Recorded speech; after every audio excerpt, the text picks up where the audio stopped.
La misión de la Iglesia Católica ha sido dedicarse a enfrentar al mal en todas sus versiones. Pero en el camino también se ha metido en temas muy polémicos. La pederastia, el narcotráfico, la política y el soborno han provocado que la Iglesia hoy en día pierda creyentes. Hablaremos justamente con la figura que encabeza la religión en Quintana Roo.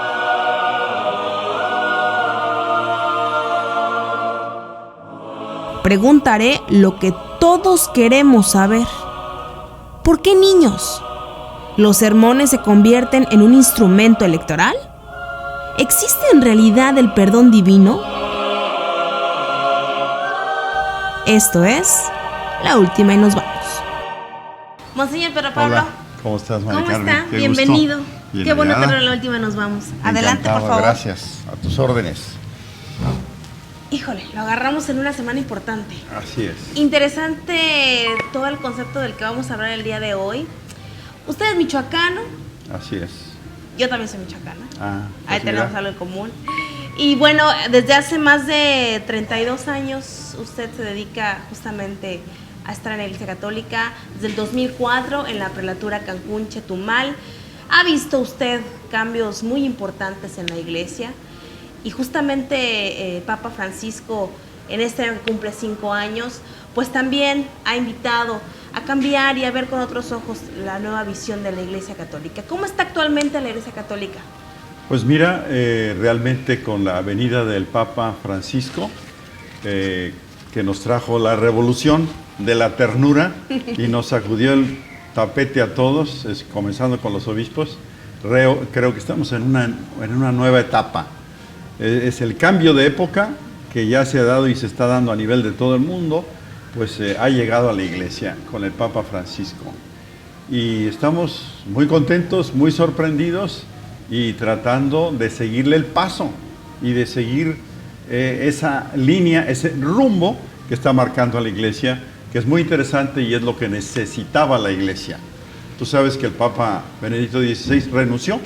¿Es correcto? Y los que entienden de la Iglesia y los que entienden de lo que el Papa entendía por Iglesia, él quiso renunciar porque sentía que la Iglesia debería ser y es la conciencia del mundo, la que le dice al mundo lo que está bien, lo que está mal, la que tiene que dar esa luz que necesita el mundo que a veces está en tinieblas. Y él sintió que ya estaba como que lejos y un poco fuera del mundo y que necesitaba la Iglesia y el mundo alguien que le hablara y le pudiera tocar el corazón. Y llega Francisco. Y llega Francisco y nadie se imaginaba que fuera a tener ese tino, esa palabra, ese carisma que realmente toca el corazón y viene a ser la conciencia del mundo para decirle lo que sí está bien, lo que no está bien y para animarlo, para darle esperanza, para levantar los ánimos y seguir adelante. Y la Iglesia ahora ha estado como en una primavera, como una renovación, como un ayornamiento en ese sentido muy favorable. Ha tocado algunos temas muy sensibles o que de repente eran como algo innombrable dentro de la Iglesia Católica. Habla del matrimonio gay, habla de la preferencia sexual de las personas, habla de la limosna, habla de muchos temas que de repente eran tapujos para mucha gente. ¿Cómo recibe el obispo Pedro Pablo este tipo de temas y cómo lo lleva y lo aterriza a los católicos? Pues con mucha admiración por su tino, por su precisión y por su apertura. Si una persona es gay, busca a Dios, dice el Papa, y quiere, y es buena gente, y quiere estar más cerca de Dios, ¿quién soy yo para juzgarlo? Le persone si devono accompagnare come li accompagna Gesù. Quando una persona che ha questa condizione arriva davanti a Gesù, Gesù non gli dirà sicuramente vattene via perché sei omosessuale. O sea, lo que dice lo sabe decir muy bien y además son temas muy difíciles, muy delicados, pero él ha sabido pues a entrar en esos temas con una visión nueva, con una visión abierta, pero que no desdice o contradice la doctrina de la Iglesia. Y todo lo que él dice se interpreta también a la luz de todo el magisterio de la Iglesia. ¿Y los católicos, padre? Fíjate que los católicos, pues ya sabes tú, ¿no? Los que estaban un poco alejados, los que son un poco más como críticos de la Iglesia, los que estaban un poco más rejegos, ahora se han acercado y les encanta el Papa Francisco. Los que son un poco más papistas que el Papa, esos son los que no siempre están tan convencidos de lo que dice. Y sí, él mismo sabe que hay quienes sí y hay quien no. Hay quien lo acepta muy bien, que es la gran mayoría. O sea, hay extremos, ¿no? Claro. Y entonces los que están en un extremo, vamos a decir, muy conservador, les hace mucho ruido. Pero al resto de la población están felices y encantados. De repente la Iglesia tuvo un momento en el que muchos creyentes empezaron a alejar justamente por el actuar de la Iglesia. Papa Francisco viene a recuperar Así esos es, pasos. pero más que nada por el actuar pastoral. O sea, la pastoral de la Iglesia se fue quedando un poco estancada en el sentido de que ya no había misiones, no íbamos a buscarlos, no teníamos una celebración que atrajera a la gente. Y entonces ahora de lo que nos ha dado mucho ejemplo el Papa es de cómo llegar a las periferias, a los que están heridos, a los pobres, a los marginados. El Papa entiende que la Iglesia es como un hospital de campaña, de campo. Entonces ahí llegan los heridos, hay que atenderlos, hay que darles pues un toallita, ¿verdad? Y después ya hacer un análisis más profundo, pero lo importante es la acogida y la cercanía con esa gente que está dolida, que está alejada, que está confundida, que está un poco indiferente, y eso es lo que necesita pastores, más que doctores, más que legisladores. Y ese es el testimonio y digamos, el ejemplo que él da para poder, de parte de los pastores, estar cercanos, acogedores, misericordiosos, con la revolución de la ternura, del cariño. Parte de esos cambios que también hace Francisco en su 5º año ya en el Vaticano es justamente quitarse para dar. Ha sido un poco más sencillo, ha sido un padre muy sencillo, y justamente también eso lleva a las demás iglesias, y eso quiere también para quienes representan la Iglesia Católica. ¿Ha sido difícil de alguna manera por parte de la Iglesia quitarse un poco de lo que trae? Pues mira, de mi parte no, porque estando aquí en Cancún y en la zona maya, y con pues las situaciones en que estamos nosotros, digamos de prelatura, porque no somos todavía ni diócesis, de una estructura que se está formando y de una pobreza y unos recursos muy limitados, pues estamos en la misma línea del Papa Francisco, sin ningún problema, sin ningún cambio. Ahora, en otras iglesias, vamos a decir que llevan ya siglos, como vamos a decir Yucatán, sí, Mérida, claro. que lleva ya casi 500 años, ya hay una serie de estructuras, de costumbres, de vicios, vamos a decir, si se puede decir así, que es necesario como que ir purificando y volverse más evangélica, más de acuerdo a lo que era y como era Jesucristo, y no más principesca, que es como la vamos haciendo, ¿verdad? Porque la gente hace que el obispo que sea un príncipe, quieren que le regale un coche muy lujoso, quieren que ande así, que ande así. Es un poco el pueblo, y si uno se deja, pues puede llegar a esas cosas. Pero si uno no quiere, pues estar con el pueblo y cerca del pueblo y atenderlos y confesarlos, y como dice el Papa, ¿no? Como buenos samaritanos, por recoger a los que están heridos y tratar de llevarlos a curarlos y alentarlos. Esa es nuestra misión. Y yo creo que no ha costado mucho aquí en México. Quizá en Europa y quizá en grandes arquidiócesis hay toda una estructura y una maquinaria, vamos a decir, un poco complicada, y no es tan fácil simplificar y salir y acercarse a la gente. Pero aquí pues ya estamos en eso. Y justamente de esa renovación de la que me habla, y voy a retomar un poquito este tema, ¿pudiera en algún momento pensarse que la Iglesia Católica aceptara el matrimonio gay, el matrimonio entre el mismo sexo? Pues mira, nosotros lo que predicamos es el Evangelio, y la Sagrada Escritura. ¿Qué dice la Escritura de las relaciones homosexuales? ¿Qué pasó en Sodoma y Gomorra? ¿Cómo reacciona Yahvé Dios frente a esas cosas? ¿Cómo reacciona Jesucristo y cómo reacciona San Pablo? Lo que para nosotros es palabra de Dios, eso no lo podemos cambiar. Eso nadie lo va a cambiar. Y desde luego que hay muchas razones de tipo natural, tipo racional, pero nosotros no estamos en ese terreno, aunque los hechos y las consecuencias y las situaciones antinaturales tienen unas consecuencias muy particulares, pero nosotros estamos en la palabra de Dios. Creó Dios al hombre, varón y mujer, y les dijo dejar al padre y a la madre, unirse, ser los dos uno, y lo que Dios ha unido, añadió Jesucristo, que no lo separe el hombre, y lo que Dios ha establecido, que no lo desbarate el hombre. Y Adán, cuando estaba triste, en la depre, y se duerme y le sacan la costilla, dice, esta sí que es carne de mi carne, hueso de mis huesos. Esta será llamada Eva. Y es la compañera adecuada por la complementariedad física, espiritual, psicológica, social. Todo está perfectamente bien planeado para que haya esa complementariedad y esa ayuda adecuada.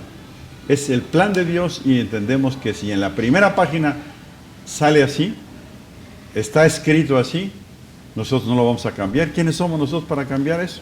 No debe permitirse entonces el matrimonio gay. Nosotros no podemos cambiar la Escritura, no podemos cambiar la palabra de Dios. Y cuando se cambia, pues luego vienen lo que es natural, pues es natural.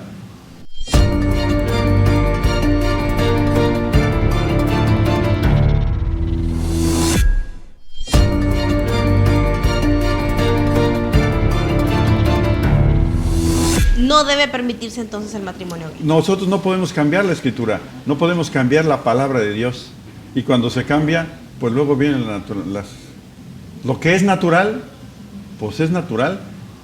Es legal, lo han permitido. A mí me gusta ir, yo lo hago porque pues me encanta estar en la ladera del río. Pues sí, pero lo que es natural, así va a ser siempre. Dice, no, que la naturaleza pues nunca perdona. Dios sí perdona, siempre, los hombres a veces. Pero el cauce natural es el cauce natural, y eso va a ser siempre así. Eso es lo que yo pienso. Pero como te digo, la base es la palabra de Dios. Claro. Así nos hizo, y ese es su plan, y es un plan maravilloso. Muy bien pensado. Varón y hembra lo hizo. Y los dos serán una sola carne, y será la ayuda complementaria, y será la compañera que Dios quiso. Monseñor Pedro Pablo, en esta renovación que hace la Iglesia, ¿también viene una renovación de quienes la representan? Ha habido casos muy peculiares y últimamente también de pederastia. ¿Qué está pasando dentro de la Iglesia con estos casos? Dentro de la Iglesia lo que ha pasado es tolerancia cero a todo aquel que tenga un desliz y que tenga ese, digamos, ese acontecimiento en su vida. La Iglesia enseguida lo reduce al estado laical. A otros temas. En un hecho sin precedentes en la Ciudad de México, un sacerdote pederasta recibió una sentencia condenatoria. Se trata del padre Carlos López Valdés, quien fue condenado a 63 años de cárcel y a pagar 75,840 pesos como reparación del daño. Esto por crímenes sexuales cometidos entre 1994 y 1998 en contra de un monaguillo de 11 años. Además, este hecho hizo que por primera vez un par de obispos testificaran en el reclusorio Oriente. Es la institución que más ha hecho en justicia y en atención a esas personas y a sus víctimas. Está demostrado públicamente. Nosotros, como sacerdotes, recibimos la confesión y la apertura de lo que puede pasar con una persona que ha sido víctima, y sabemos más que nadie el terrible trauma que se genera y cómo necesita una atención, y cómo en justicia hay que ser muy justos y muy, vamos a decir, intolerantes. Tolerancia, cero. Esa es la política de la iglesia y la ha puesto en práctica, y a veces hasta exageradamente. ¿Y se debe entonces limpiar? ¿Se debe entonces hacer exámenes psicométricos, exámenes psicológicos a los padres, a los sacerdotes, a los obispos, a los arzobispos? ¿Se debe entonces ver si alguien pudiera detectarse eso para poderlo prevenir y que no pasen tantos años? No, desde la entrada al seminario, desde el que es candidato, del que pretende tener vocación, es un filtro estrictísimo. Cualquier cosa que vuela va para afuera, no se acepta inmediatamente. Eso incontestable. Yo he sido formador 20 años y esa es la política. No hay ¿Y por qué siguen opción. pasando esos casos? Tú ya sabes perfectamente cómo la ciencia ha ido y la medicina evolucionando y perfeccionándose, la psicología y la medicina. Entonces, últimamente, de unos años para acá, se ha dado cuenta de las consecuencias perniciosas de un caso de estos, cosa que antes no se sabía, cosas que antes la psicología no había detectado, cosas que antes la medicina, no, pues un pecadillo, se cayó, no pasa nada, lo cambiamos. No, era una cosa estructural, era una cosa más profunda. Ya la ciencia psicológica y médica ha avanzado y te puede decir y puede medir. Antes no podía. Y la iglesia va caminando con la ciencia, con el desarrollo, con la psicología que vamos teniendo. Si hace 3 siglos no tenían idea, pues ¿qué iba a hacer la iglesia? Seguir lo que la ciencia le decía. Sin embargo, en este caso peculiar de Carlos López Valdés, sacerdote que fue ahora ya enjuiciado y le dieron 63 años de prisión justamente por este delito, se dice mucho que estuvo protegido por la iglesia, que inclusive la misma doctrina no lo enjuició, sino al contrario, lo protegió. Las leyes de la iglesia que se han renovado y que también las civiles son muy estrictas. Las leyes son estrictas y hay que observar las leyes. Si alguien no observa las leyes, como los políticos lo hacen en todos los demás campos, eso es otra cosa. Pero la ley es la ley y hay que aplicarla. Y por otro lado, hay que ver todo lo que implica en los casos, sobre todo de Estados Unidos, todo lo que trae como consecuencia el enjuiciamiento, la información, los abogados, todo el dinero que se genera. Todo el dinero que se genera para los abogados, para los periodistas, para la familia. Entonces, y además de eso, hay gente interesada en atacar a la iglesia. Entonces, no hay que ser ingenuos. Los periodistas ganan, los abogados ganan, la familia gana. Y entonces, pues ahí viene una mina de oro. Yo conozco un caso de un protestante que, le dijo a un periodista, oye, aquí hay un caso, y que, sí, cómo no, y tal, y cuáles son los datos, pero es un pastor, no me interesa, si no es sacerdote católico, no me interesa, si es un profesor de escuela, no me interesa, si es un papá, un padrastro, un tal, que los porcentajes son muy, muy diferentes, no me interesa, porque no hay dinero, porque no se vende el periódico, no se vende, ¿para qué va? Si no es padrecito, no va a vender, si no es padrecito, no va a pagar el abogado. Entonces hay que ver toda la complejidad que implica. ¿Hay un examen? ¿Les hacen un examen antes de entrar a la iglesia? No, un montón de exámenes. Me refiero para detectar este tipo de casos, porque casualmente siempre son pederastas. Pero ese es lo que te han hecho pensar. ¿Qué más no hay? Sabes tú de los profesores, de los papás, de los abuelos, de los padrastros, de la cantidad de gente que tiene ese problema. Sí, que eso ha se ve habido. en la fiscalía, ¿no? Voy, pido un documento en la fiscalía y me van a decir cuánto número de casos de padrastros o de tíos o de padres. Hay estadísticas. Inclusive. Hay ¿Pero estadísticas. qué más hay dentro de la iglesia, Hay además de estadísticas. pederastas? Hay estadísticas. ¿Cuánto es el porcentaje de profesores? ¿Cuánto es el porcentaje de familiares? ¿Y cuánto es el porcentaje de padrecitos? 1 o 2%, 15%, 20%, pero pues a nadie le interesa saber eso. ¿Por qué? Porque pues no venden los periódicos. Y nos han hecho pensar que todos somos una bola de pedrastras y de pedófilos. Y es falso, es falso, es falso. Entonces, claro que hay casos y ha habido casos, pero esa mentalidad y ese mito, pues tampoco es verdad. Entonces hay que tomar las cosas como son, en su verdad, y los informadores son informar la verdad, y no para hacer negocio. ¿Cuánto me vas a dar? Tanto. Entonces sí, voy a decir que estás muy bien, y que no hiciste nada, y que los baches están tapadísimos, y que la carretera está preciosa. Claro. No, hay que ser objetivos, hay que ser verdaderos, hay que ser auténticos, hay que decir la verdad como es, completa, íntegra. Me parece que la controversia mayor es que ustedes representan a Dios en También este mundo. también eso, es verdad. ¿No? Sí, sí. Y me parece que también que, además de la pederastia, también hay algunos que inclusive han estado involucrados con el narco y los han matado también. Y hay investigaciones. ¿Qué sucede entonces? ¿En qué momento la iglesia pierde a sus sacerdotes por Dime el rumbo? uno del narco que haya sido involucrado y dime cuántos miles de sacerdotes hay en México y en qué grado Sí. estuvo involucrado. Sí. Porque si a mí me van y me dicen y te voy a dar esta limosna y me amenazan, pues es igual que dicen cuando fue el michoacanazo, que involucraron no sé cuántos presidentes municipales y después resulta pues que ellos no podían hacer otra cosa, si no los mataban. Entonces, ahora le vas a echar la culpa al sacerdote si los narcos vienen y te involucran o te matan.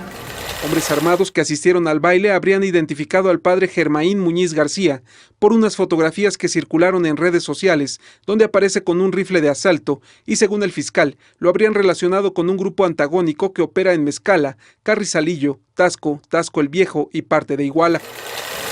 Y ve los miles de sacerdotes santos y que están en los pueblos ahí sufriendo con unas limitaciones, una pobreza, una santidad. Yo los he visto, yo los conozco, por eso te digo. Yo los he ido a visitar. Y también sería bueno que esas historias se dieran a conocer. A Tijosuco, a Claro. Cantunilquín, a Chonjujú. Ahí veo cómo viven los padres, con una pobreza, con una humildad, con una sencillez. Y nadie sabe porque no se vende.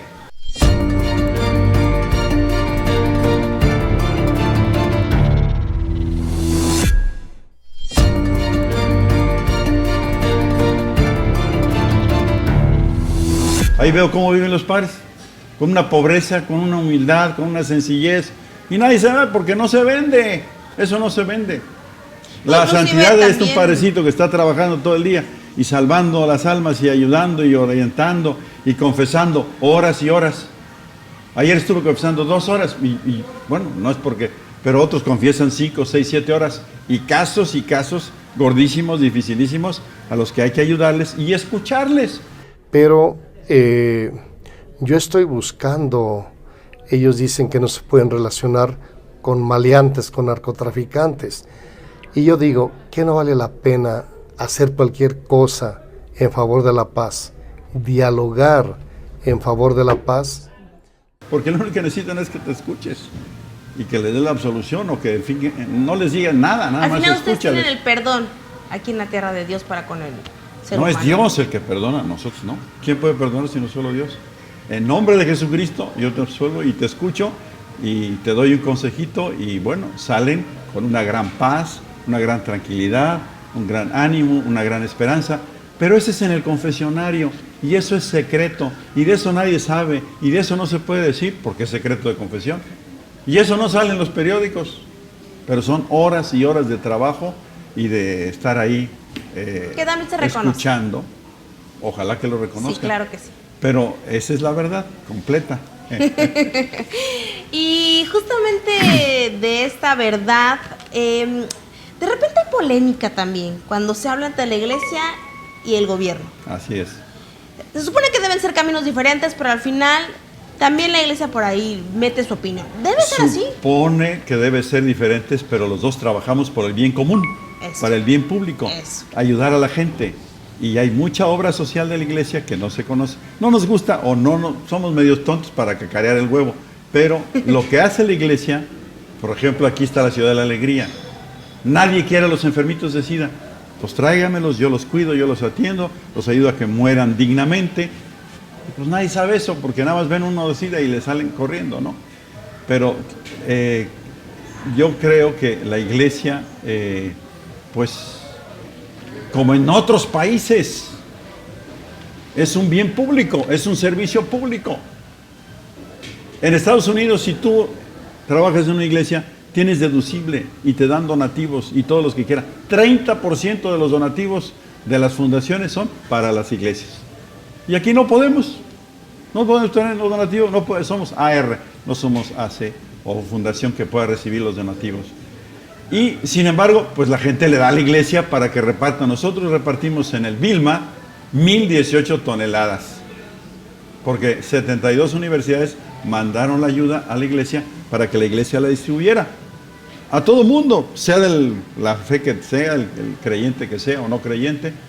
Entonces la iglesia hace mucho bien y la iglesia sirve no solo materialmente, sino espiritualmente, ¿no? Claro. Y ¿Deben entonces trabajar en común? Claro. La iglesia, la política y el gobierno. Tienen que colaborar en los bienes, en las necesidades de la población. Y trabajamos y colaboramos. Por ejemplo, el DIF nos manda huerfanitos y ancianitos a la Ciudad de la Alegría y lo recibimos con mucho gusto, y pues todo lo que ellos no pueden atender lo podemos atender nosotros en la medida de nuestras posibilidades, por un lado.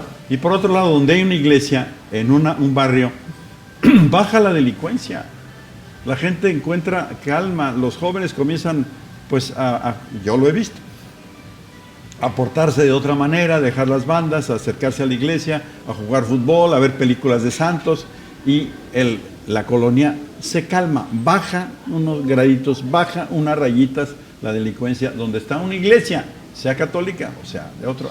Síguele. Deben... Síguele. Aquí estoy listo con mi escudo. Ay, vos, señor. Oiga, entonces, ¿debe la iglesia intervenir de repente en las votaciones? Estamos en un ¿Por estado, algún candidato? Estamos en un estado laico. Estado laico es separación de iglesia y Estado. La iglesia ve las cosas de Dios, el Estado, las iglesias, las cosas del mundo. Pero ese Estado laico es respeto mutuo, ¿no? Yo respeto las elecciones y los procesos y todo, y ellos respetan mi moral, mi religión y mis creencias. Y colaboramos para que haya paz y armonía entre todas las iglesias. Estado laico es no confesional. La Constitución dice que Estado laico quiere decir que no podemos decir todos tenemos que ser católicos o evangélicos. No, cada uno la religión que quiera o la que no quiera. Somos libres, libertad religiosa. Yo tengo que respetar los procesos y la política, y ellos tienen que respetarme a mí también. Nada más. Pero se ha sabido también de casos en donde en el sermón el padre incita a la gente a votar por cierto partido. A mí me tocó una vez hablar de eso, porque el presidente de la República presentó una iniciativa de matrimonio igualitario.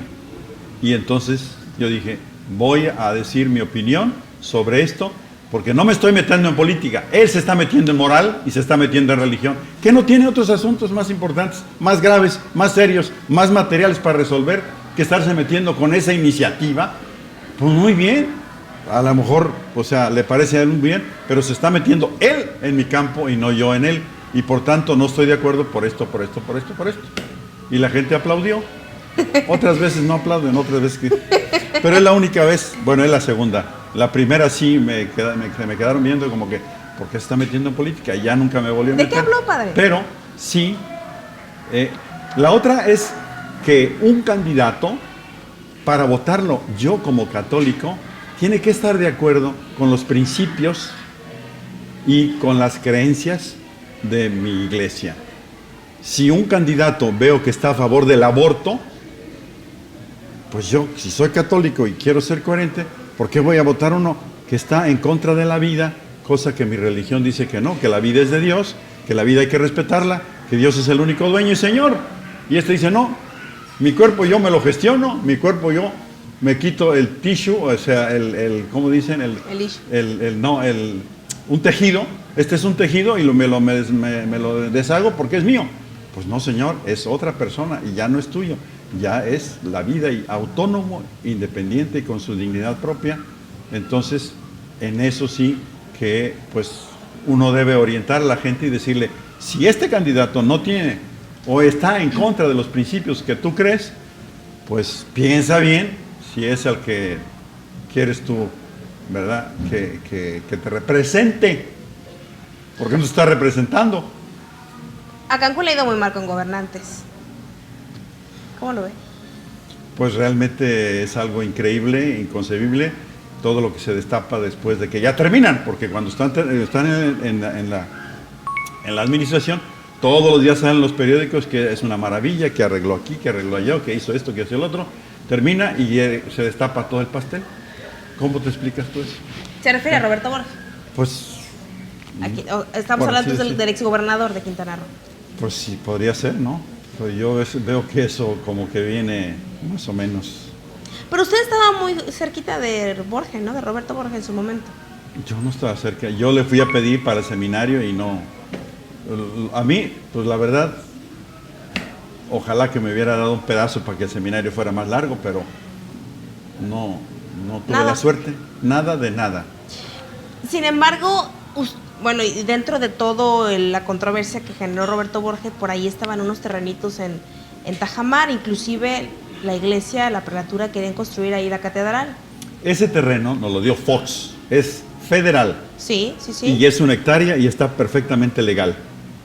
Fox, porque tenía una sensibilidad, por lo menos en ese momento, para que la iglesia pudiera hacer algo representativo, algo emblemático, para que los turistas se tomaran la foto en algún lugar representativo de Cancún y que no fueran ahí al ceviche a tomarse una foto en un monumento que no tiene gran representatividad o gran belleza, no pudiera ser como cualquier parte del mundo y como cualquier pueblito de México, una iglesia digna donde, pues como en Guadalajara, es el emblema, ¿no?, de la ciudad, como en la Ciudad de México, como en cualquier pueblo mexicano, pues una torrecita, una iglesita o una basílica le ayuda mucho.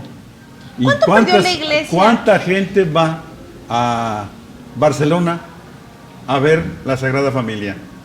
Sí, claro. Millones. Y ¿Cuánta también se gente vuelve va a turístico, Colonia a ver la claro. Catedral de Colonia? 6 millones. Nada más van a ver la catedral. ¿Por qué no hacer algo representativo en Cancún? Que, pues, digo la verdad, como ciudad, yo no he visto todavía un tour que valga la pena, pues. Porque no hay nada que ver. Es lo que queríamos hacer, algo que fuera representativo, al lado de la laguna, y que fuera convivencia familiar para hacer comunidad, para crear unos ambientes que la familia pueda convivir, también de esparcimiento, como está el malecón. Estaba, porque ya lo secuestraron. ¿Por qué no darle a Cancún una placita, un malecón, una convivencia, una esparción familiar, donde hagan familia, donde se unan, donde descansen, donde puedan tener un rato de convivencia familiar? Esa es mi pregunta. ¿Cuánto dinero perdió la iglesia en ese proyecto, que al final no se concretó?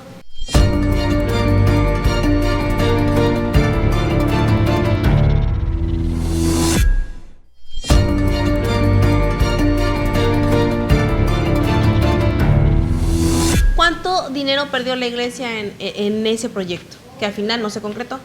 Todavía no se concreta. Está ahora a punto cero, está comenzando otra vez.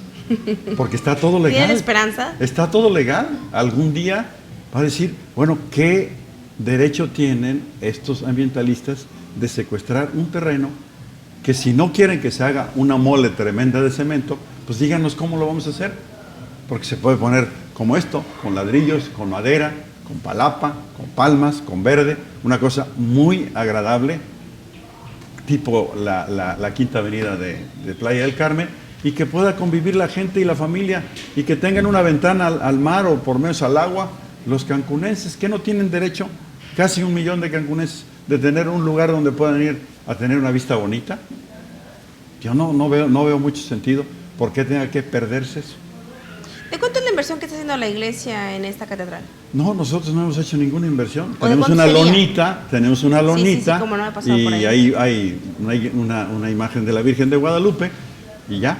A mí me gustaría, ¿verdad?, si se pudiera, poco a poco, hacer una imagen de la Virgen de Guadalupe y una capilla abierta o una palapa, muy sencilla, con bancas de tronco, de madera, y una enorme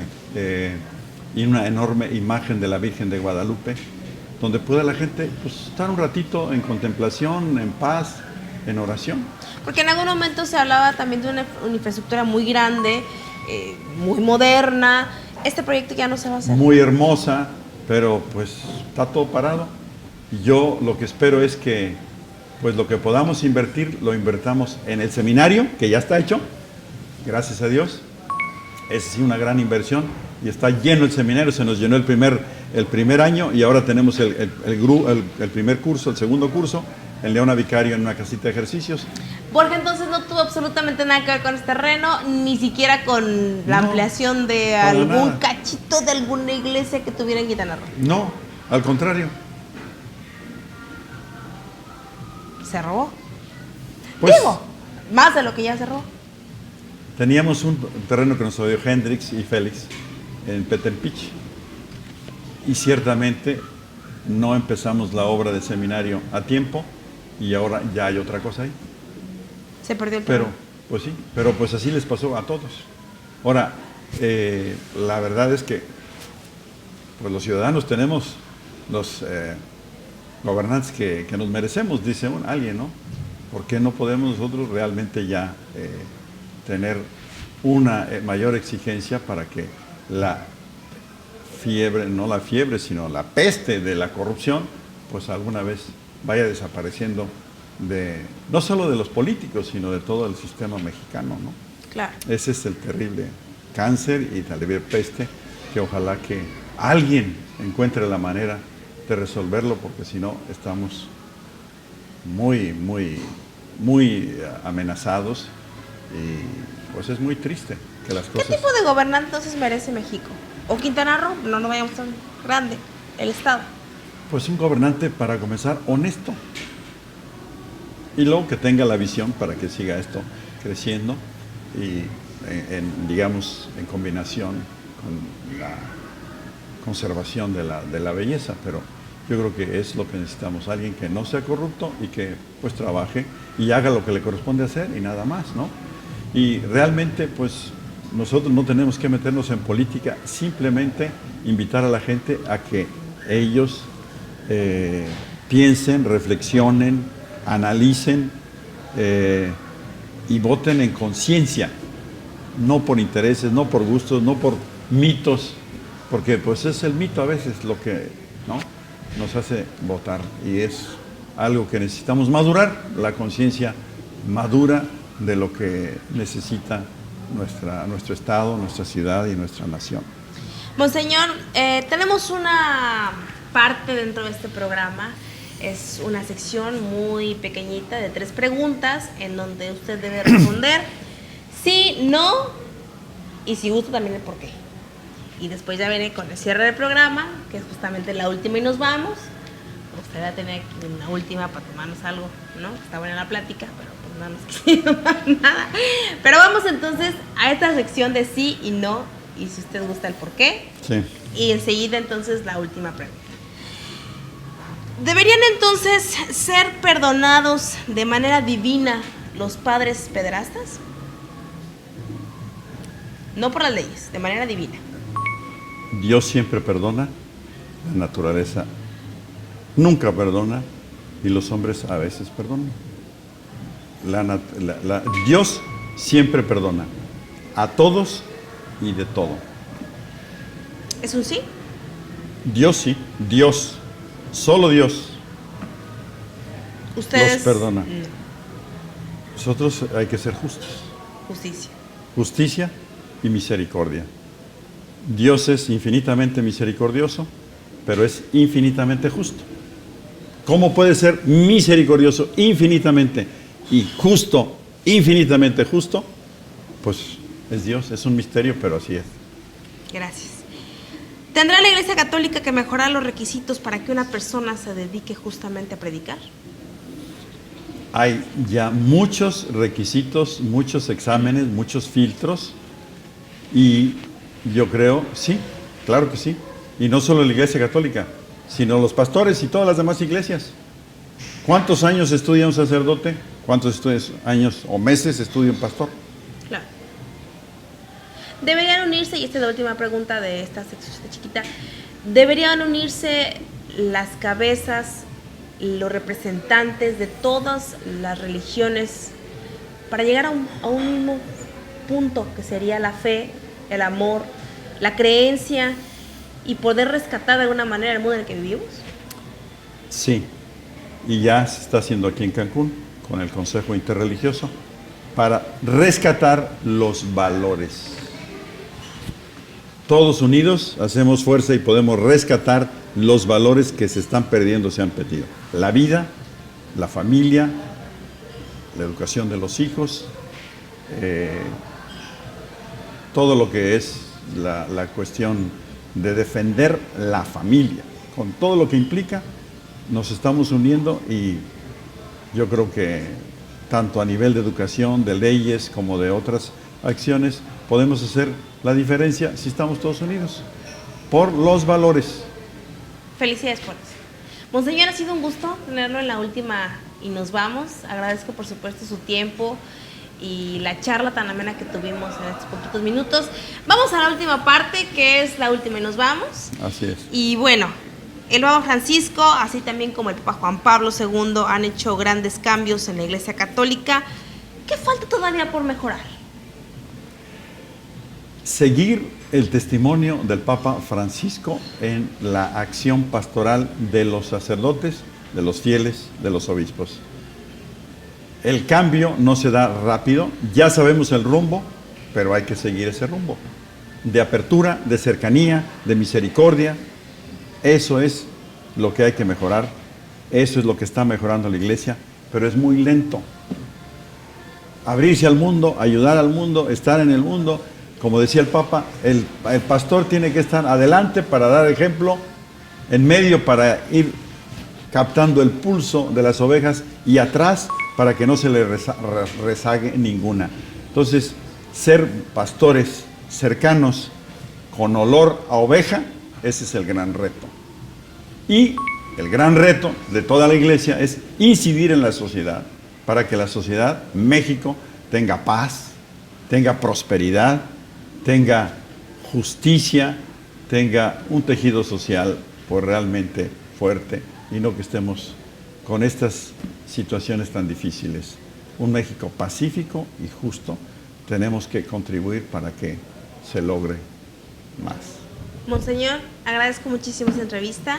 Tiene las gracias, puertas Mari Carmen. Que Dios te bendiga. De la última y nos vamos. Gracias. Igualmente, muchas un gracias. abrazo. Claro que sí. Que Dios te muchas bendiga. gracias. Igualmente, Gracias, gracias, Padre. Encantado.